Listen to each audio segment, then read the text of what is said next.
What's up, everybody? It's Rad2 Turbo back again, and today we're going to talk about KOR-DRATH The Reckoning by Andy Smith and Dennis Turner.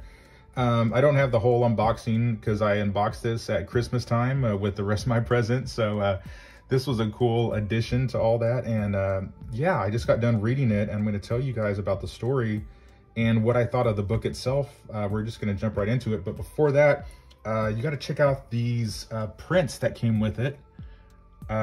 Drawn by Andy and colors by Dan Lawless. You guys know how much I like Dan Lawless stuff. How gorgeous this is. And this is of the female protagonist, Adriana. And here's the female antagonist, Lilith. Yeah, that's her name. Oh yeah, and on the back of all these is stats. Lots of good Dungeons and Dragons stats, and I love stats.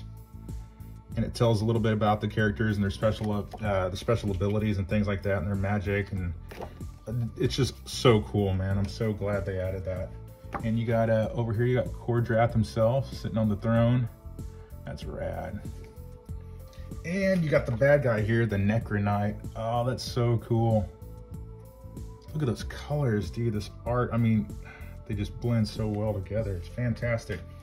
And the last print that you get with it is a map, which is pretty cool to have because you can see where everybody is going while you're reading the book and how far away they are. Very cool, though. I'm stoked on these art prints. But let's talk about KOR-DRATH. The cool thing about this book is, first of all, the art is fantastic. Let's just show a random cool page going on in here. Oh yeah, here's one. Lilith is fighting Adriana. They're using magic against each other. It's so cool. Adriana has her stone skin up. That's why her skin is like that. And that's the cool thing about this book, is that there are so many cool RPG elements within the story. So if you've ever done tabletop RPGs or video game RPGs, you're going to know what these characters' abilities are. You're going to adapt to it really quickly because it all feels at home. So you got the magic user Adriana, and her skills or whatever, they're very familiar to that type of character.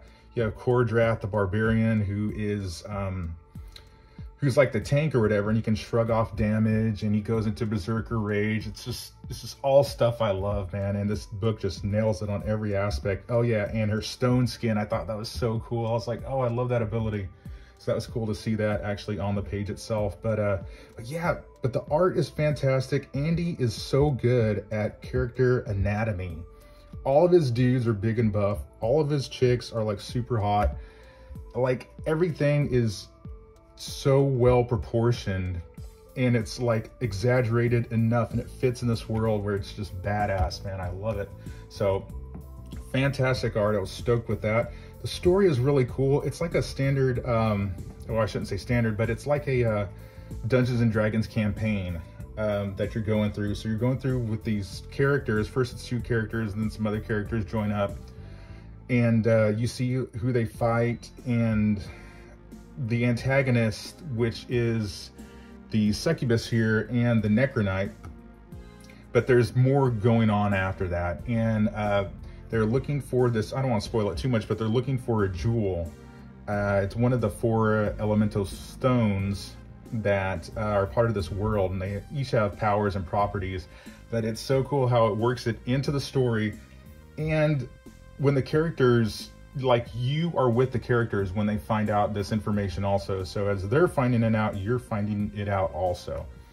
I really like how they upgraded their equipment. I like that in fantasy settings. You see enchanted equipment involved that gives special properties, or like magic spells that go with weapons and armor, which is really cool. It's very RPG-like, which I appreciated. Yeah, but the story itself, it kicks off, well, I don't want to do too many spoilers, but it kicks off with a big battle, and then it goes on to like a mystery part, and then comes back to a battle, and it kind of just keeps escalating from there, where you see KOR-DRATH going. And the cool thing about this is that I was like, dude, why is the side of his head shaved? And that's part of the story itself, and it's integrated pretty cool in the motivation behind why he shaved the side of his head. I was like, it's not just like a fashion statement. So that totally makes sense. Yeah, it was really good. I liked the relationship between KOR-DRATH and Adriana. I liked their back and forth banter that they had throughout the book. It seemed very, very realistic, but still in the fantasy setting, and they have fun with each other back and forth also. And I like that they didn't spend a lot of time setting up like their origin or how they met or anything. These characters are already established and they already know each other, and you get that right off the bat, so we can just move on with the story. Very cool. The only really little critique I would have of the book itself is some of the dialogue went on a little too long in certain parts. Some of information was repeated a few times, not drug out or whatever, but just back and forth in exchanges. Seemed a little long in a few parts, but that's, I mean, that's super minor. I mean, the story was rad and the writing is good itself. Like, I like the story, I like the dialogue. So that's just a very minor nitpick from me, but yeah, definitely check out KOR-DRATH. I'm over the moon about it. I think it's super rad, and I can't wait for the next one to see where these characters go and how the world is gonna just expand out, this whole fantasy world, and I'm all in for it.